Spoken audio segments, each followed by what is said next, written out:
આજે આપણે UGC net અથવા જીસેટ માટેના ડિસેમ્બર 2021 અને જાન્યુઆરી 2022ના ક્વેશ્ચન સોલ્વ કરવાના છે. 79th ક્વેશ્ચન છે. તમને એક વિદ્યાર્થી પ્રશ્ન પૂછે છે જેનો જવાબ તમને આવડતો નથી, તો જવાબ છે 2, 4 અને 5. 2 એટલે તેને કહેશો કે આ પ્રશ્નનો જવાબ તમને આવતીકાલે આપવામાં આવશે.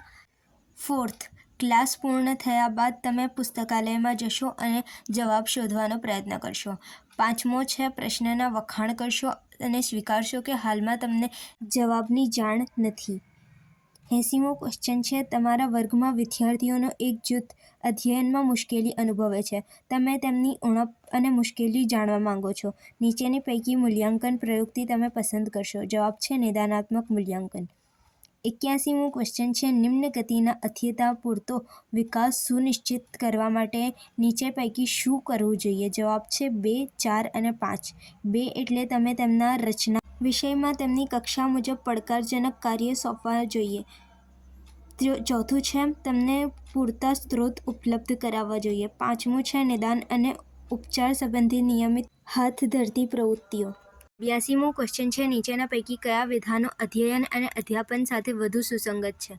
જવાબ છે 1, 2 અને 5. 1. અધ્યયન એ અધ્યાપન વગર પણ થઈ શકે છે, પણ અધ્યયન વગરનું અધ્યાપન અર્થપૂર્ણ નથી.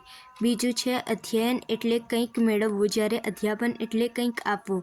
5મું છે અધ્યયનને અધ્યાપન માટે સુવિધા તરીકે વ્યાખ્યાયિત કરવામાં આવે છે.